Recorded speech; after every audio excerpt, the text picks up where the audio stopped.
Hello students, welcome. आज हम क्या पढ़ेंगे? ठीक है, क्या लिखा है? Hinsberg reaction. ठीक है, तो इसी को आगे कंटिन्यू करेंगे। अब इस हिंसबर्ग रिएक्शंस में हम एक्चुअली प्राइमरी, सेकेंडरी और टर्शियरी अमाइन का रिएक्शंस कराएंगे हिंसबर्ग रिएजेंट से। ठीक है, तो ये हिंसबर्ग रिएजेंट क्या होगा? ठीक है, हिंसबर्ग रिएजेंट। ठीक है, हिंसबर्ग रिएजेंट क्या होगा? हिंसबर्ग रिएजेंट्स में इसको बोलते हैं अपन Hinsberg reagent benzene sulphonyl chloride. ठीक है, इसका नेम क्या होगा? Benzene sulphonyl chloride. ठीक है, बेंजीन सल्फोनिल क्लोराइड, इसको बोलेंगे हम हिंसबर्ग रिएजेंट। ओके, अब इसका अगर आप स्ट्रक्चर इस तरीके से शो कर सकते हो। ठीक है, ये हो गया बेंजीन। उसके बाद सल्फोनिल क्लोराइड, तो यहाँ पर सल्फर, ठीक है, ऑक्सीजन के साथ में डबल बॉन्ड से जुड़ा हुआ रहता है, दो ऑक्सीजन से, और एक होता है यहाँ पर Cl, दैट इज क्लोरीन। इसको बोलेंगे हम बेंजीन सल्फोनिल क्लोराइड। ठीक है, या हिंसबर्ग रिएजेंट। अब ये हिंसबर्ग रिएजेंट प्राइमरी, सेकेंडरी और टर्शियरी अमाइन के साथ कैसे रिएक्ट होगा? ठीक है, और इनका प्राइमरी, सेकेंडरी और टर्शियरी अमाइन का हम डिस्टिंग्विश इस हिंसबर्ग रिएजेंट से कैसे बताएंगे? ठीक है, तो देखो यहाँ पर क्या होगा, इसका रिएक्शन हम प्राइमरी अमाइन से पहले करके देखेंगे। तो बेंजीन सल्फोनिल क्लोराइड हमें लेना है। ओके, हिंसबर्ग रिएजेंट हम ले लेंगे बेंजीन सल्फोनिल क्लोराइड। इसको मान लो हम रिएक्ट कर रहे हैं प्राइमरी अमाइन से। ओके, प्राइमरी अमाइन से, एलिफेटिक प्राइमरी अमाइन से। तो जैसे फॉर एग्जांपल यहाँ पर प्राइमरी अमाइन का फार्मूला क्या होता है? RNH2 जनरल में। ठीक है, तो जैसे कि यहाँ पर हम ले लेते हैं नाइट्रोजन, एक हाइड्रोजन, ये दूसरा हाइड्रोजन, और इस तरफ कोई भी अल्किल, सपोज मैं C2H5 ले रहा हूँ। ठीक है, इथाइल अमाइन या इथेनामाइन। दिस इथाइल अमाइन और ethanamine reacts with benzene sulphonyl chloride. यहाँ पर बेंजीन सल्फोनिल क्लोराइड के साथ रिएक्शंस होने के बाद क्या होता है? इस प्राइमरी अमाइन में यहाँ पर आपको नाइट्रोजन्स पे अटैच हाइड्रोजन्स दिखाई दे रहे हैं। ठीक है, और बेंजीन सल्फोनिल क्लोराइड में सल्फर इस तरफ क्लोरीन से अटैच है। अगर इलेक्ट्रोनेगेटिविटी डिफरेंस देखा जाए तो क्लोरीन जो है ये यहाँ पर कैरी करेगा पार्शियली नेगेटिव, और हाइड्रोजन इस केस में पार्शियली पॉजिटिव, इलेक्ट्रोनेगेटिविटी डिफरेंस की वजह से। नाइट्रोजन भी यहाँ पर पार्शियल नेगेटिव और हाइड्रोजन पे आएगा पार्शियली पॉजिटिव। होता क्या है कि बेंजीन सल्फोनिक क्लोराइड से जब हम प्राइमरी अमाइन का रिएक्शंस करते हैं तो यहाँ से एक्चुअली हाइड्रोजन और क्लोरीन, ठीक है, ये बाय प्रोडक्ट्स के तौर पे HCl का फॉर्मेशंस करता है। तो ये तो बाय प्रोडक्ट बन जाएगा HCl। बाकी जो बचा हुआ कंपाउंड्स हैं, ठीक है, वो अपने लिए क्या बन जाता है? Aromatic ring. ठीक है, बेंजीन सल्फर। ओके, अब इस तरफ क्या होगा? ये सल्फर अब किससे अटैच होगा? नाइट्रोजन से। ठीक है, समझ में आ रहा है? उसके बाद यहाँ पर H, और ये हो जाएगा C2H5। ठीक है, अब इसका नेम क्या होगा? यहाँ पर N सब्सटीट्यूटेड दिखाई दे रहा है, एक हाइड्रोजन सब्सटीट्यूट हो गया। N को डायरेक्टली यहाँ पर इथाइल ग्रुप अटैच है, तो इस सब्सटीट्यूएंट ग्रुप के लिए C2H5 के लिए अपन क्या लिख सकते हैं? N ethyl. क्या लिखेंगे? N ethyl. ओके, अब बाकी जो पार्ट है वो क्या है? देखो, अमाइड जैसा ही है, इसको अपन बोलेंगे N इथाइल सल्फोनामाइड। इसका एक्चुअली नेम क्या होगा? N ethyl sulfonamide. ठीक है, N इथाइल सल्फोनामाइड का फॉर्मेशन होगा। अमाइड में जहां तक देखो हमने अमाइड का क्या देखा था, इसमें formula C double bond O and then NH2, इसको अपन बोलते हैं अमाइड। ऐसा ही कुछ इस तरफ भी है, लेकिन यहाँ पर कार्बन के जगह सल्फर दिखाई दे रहा है, और सल्फर ऑक्सीजन के साथ में डबल बॉन्ड से जुड़ा हुआ है। इसको अपन अमाइड कहते हैं। इसको अपन ने क्या बोला? सल्फोनामाइड। तो अमाइड के स्ट्रक्चर और सल्फोनामाइड के इसमें देखो थोड़ा सा कुछ सिमिलरिटी जैसा दिखाई दे रहा है।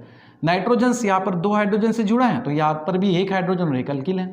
कार्बन इस तरफ ऑक्सीजन से डबल बॉन्ड से जुड़ा रहता है, यहाँ पर सल्फर ऑक्सीजन से डबल बॉन्ड से जुड़ा है।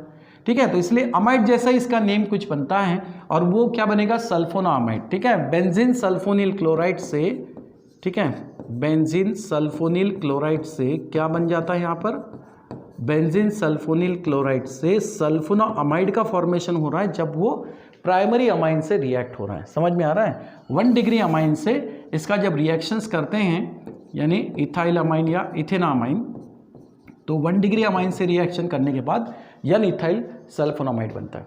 ठीक है, अब ये जो N इथाइल सल्फोनामाइड हैं, ये क्या है? This is soluble in alkali. इसमें खास बात जो मैं बोल रहा हूँ कि प्राइमरी, सेकेंडरी और टर्शियरी अमाइन का कुछ हमें डिस्टिंग्विश करना है, वो कैसे? तो जब प्राइमरी अमाइन को हिंसबर्ग रिएजेंट से रिएक्ट करोगे तो n इथिल सल्फोनामाइड बन गया, क्योंकि आपने इथाइल अमाइन का एग्जांपल लिया। तो ये जैसे ही सल्फोनामाइड बन जाता है, ये क्या होता है, this is soluble in alkali. ठीक है, ये जो है ये सोल्यूबल होता है किसमें, अल्कली में। ठीक है, अल्कली में सोल्यूबल हो जाता है। क्यों ऐसा होगा, इसके पीछे रीजन क्या है कि ये जो 1 डिग्री अमाइन आपने यूज किया था और उसके बाद सल्फोनामाइड बना, इस सल्फोनामाइड में नाइट्रोजन्स के पास अभी भी यहां पर हाइड्रोजन है, मतलब एसिडिफाइड हाइड्रोजन है। ठीक है, तो ये अल्कली के साथ में क्या हो सकता है, रिएक्ट हो सकता है, या अल्कली में ये डिसॉल्व हो सकता है, सोल्यूबल है। ठीक है, क्यों सोल्यूबल है, इसके पीछे रीजन क्या है, this compound is soluble in alkali, why, because n ethyl sulfonamide, ठीक है, दिस प्रोडक्ट हैज, ठीक है, ये जो आपको प्रोडक्ट मिला है, this product has acidified hydrogen. ठीक है, यहाँ पर आपको एसिडिफाइड हाइड्रोजन दिख रहा है, मतलब नाइट्रोजन्स के पास आपको हाइड्रोजन्स दिखाई दे रहा है, या फिर बोल सकते हो the product has acidic nature. ठीक है, यहाँ पर जो प्रोडक्ट बन रहा है वो कैसा है, this product has acidic nature, यहाँ पर एसिडिक नेचर है। इसका एसिडिक नेचर क्यों शो हो रहा है, क्योंकि इसमें हाइड्रोजन्स इजीली इस नाइट्रोजन से दिया जा सकता है, नाइट्रोजन्स के पास में हाइड्रोजन है। ठीक है, प्रोडक्ट में क्या दिख रहा है आपको, एसिडिक नेचर, क्यों, because the nitrogen has 1 hydrogen atom. ठीक है, नाइट्रोजन है 1 हाइड्रोजन एटम, इसमें 1 हाइड्रोजन एटम है, किसके पास है, नाइट्रोजन्स के पास में।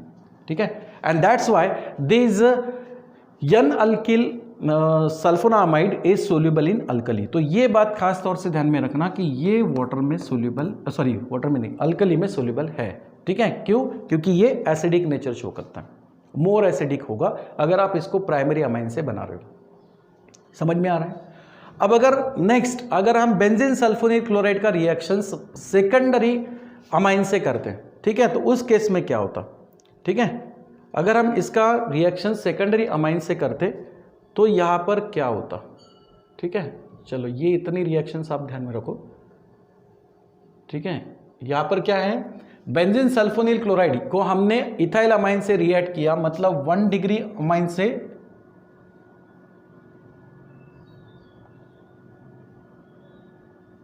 इसको 1 डिग्री अमाइन से रिएक्ट किया, और 1 डिग्री अमाइन से रिएक्ट करने के बाद हमें जो सल्फोनामाइड मिला वो हमें अल्कली में सोल्यूबल दिखाई दे रहा है, क्योंकि वहां पर जो प्रोडक्ट है वो एसिडिक नेचर शो कर रहा है, क्योंकि नाइट्रोजन के पास 1 हाइड्रोजन एटम है। ठीक है, अब अगर यही रिएक्शंस हम बेंजीन सल्फोनिल क्लोराइड का सेकेंडरी अमाइन से करते हैं, ठीक है, so when benzene sulphonyl chloride reacts with secondary amine, तो सेकेंडरी अमाइन में क्या होगा, नाइट्रोजन के पास 1 हाइड्रोजन होगा, यहाँ पर एक अल्किल होगा, एक ही हाइड्रोजन हो सकता है, तो अल्किल ले लेते हैं 2। ठीक है, तो जैसे कि C2H5 एंड देन C2H5, और इस तरह भी ले लेते हैं C2H5। ठीक है, तो 2 अल्किल ग्रुप इसमें हमने अटैच की, ये हो गया सेकेंडरी अमाइन, 2 डिग्री अमाइन। ठीक है, इसको अपन अगर लिखना चाहे तो कैसे लिख सकते हो, इथाइल की पोजीशंस क्या हो जाएगी, n और 2 इथाइल, इसके लिए लिखेंगे डाई इथाइल। ठीक है, diethyl and then amine. ठीक है, तो ये हो गया हमारे लिए 2 डिग्री अमाइन, सेकेंडरी अमाइन। अब सेकेंडरी अमाइन का अगर हम रिएक्शंस करवाते हैं बेंजीन सल्फोनिल क्लोराइड से, तो यहाँ पर क्या होगा, फिर से यहाँ से आपको क्या रिमूव होते हुए दिखाई देगा, HCl। ठीक है, यहाँ से हाइड्रोजन्स रिमूव हो जाए तो प्रोडक्ट जो मिलेगा, ठीक है, वो आपको सल्फोनामाइड मिलने वाला है। बिल्कुल सिमिलरली इसी तरह से sulphur double bond with oxygen, इस तरफ क्या होगा, ये नाइट्रोजन के साथ बॉन्ड बनाएगा, C2H5 and then here also C2H5। Okay, अब क्या करना है, जैसे इससे हमने बोला था इथाइल अमाइन से n इथाइल अमाइन से, ठीक है, n इथाइल सल्फोनामाइड बन गया था, है ना, n इथाइल अमाइन से n इथाइल सल्फोनामाइड बन गया था। यहां पर क्या होगा, यहां पर n डाई इथाइल अमाइन से बेंजीन सल्फोनिक क्लोराइड के साथ रिएक्शन होने के बाद n डाई इथाइल सल्फोनामाइड का फॉर्मेशन होगा। ठीक है, क्या बन गया, n डाई इथाइल सल्फोनामाइड। अब क्या ये अल्कली में सोल्यूबल होगा, नहीं। ठीक है, this n diethyl sulfonamide is not soluble in, ठीक है, ये अल्कली में सोल्यूबल नहीं होगा, नॉट सोल्यूबल इन अल्कली। ठीक है, क्यों नहीं होगा अल्कली में सोल्यूबल, क्योंकि यहां पर नाइट्रोजन्स के पास हाइड्रोजन ही नहीं है। ठीक है, इसका मतलब कि ये इस प्राइमरी अमाइन से बनने वाले सल्फोनामाइड से लेस एसिडिक होगा। ठीक है, समझ में आ रहा है? यहां पर ये क्या होगा, लेस एसिडिक। ठीक है, और अल्कली में सोल्यूबल नहीं है। क्यों सोल्यूबल नहीं है? Because nitrogen atom does not have hydrogen. ठीक है, nitrogen does not have any hydrogen atom, इसके पास एक भी हाइड्रोजन एटम नहीं है। तो नाइट्रोजन के पास हाइड्रोजन एटम इसमें प्रेजेंट नहीं, अटैच नहीं है, इसलिए इसका एसिडिक कैरेक्टर भी कम आता है और ये वाटर में सोल्यूबल नहीं है। ठीक है, तो दोनों में फर्क समझ में आ गया। अगर आप प्राइमरी अमाइन से बेंजीन सल्फोनिल क्लोराइड का रिएक्शंस करते हो तो सल्फोनामाइड जो बनेगा वो अल्कली में सोल्यूबल होगा। लेकिन अगर यही रिएक्शंस हम सेकेंडरी अमाइंस के साथ करते हैं तो सेकेंडरी अमाइन में यहाँ पर जो प्रोडक्ट्स मिल रहा है वो अल्कली में सोल्यूबल नहीं है, क्योंकि नाइट्रोजन के पास यहाँ पर एसिडिक हाइड्रोजन भी नहीं है। अगर एसिडिक हाइड्रोजन होता तो अल्कली से वो रिएक्ट करता। ओके, अब अगर यही रिएक्शंस हम टर्शरी अमाइन से करना जाए, ठीक है, बेंजीन सल्फोनिल क्लोराइड का अगर हम टर्शरी अमाइन से रिएक्शंस करना चाहें तो क्या यहाँ पर रिएक्शंस होगी? ठीक है, टर्शरी अमाइन में 3 डिग्री अमाइन में नाइट्रोजन क्या होता है, 3 अल्किल ग्रुप से अटैच होगा। तो C2H5, ठीक है, दिस अल्किल ग्रुप्स C2H5 यहाँ पर कितने होंगे, 3। ठीक है, टर्शरी अमाइन में नाइट्रोजन 3 अल्किल ग्रुप से अटैच होगा, C2H5। इसको अपन क्या बोलेंगे, N ट्राइइथाइल अमाइन। ठीक है, इसको अपन क्या बोलेंगे, N ट्राइइथाइल अमाइन। तो क्या ये रिएक्शंस आगे हो पाएगी? नहीं। ठीक है, here no reactions take place. ठीक है, अब ऐसा क्यों होगा? क्योंकि बेंजीन सल्फोनिल क्लोराइड से अगर हम अमाइन का रिएक्शंस करते हैं तो यहां पर एसिडिक हाइड्रोजन्स होना जरूरी है। अगर नाइट्रोजन के पास एसिडिक हाइड्रोजन होता तो वो क्लोरीन से रिएक्ट होकर बाय प्रोडक्ट्स यानी HCl का फॉर्मेशन करता। जैसे इसमें HCl बन रहा है तो यहां पर भी HCl का फॉर्मेशन हो रहा है।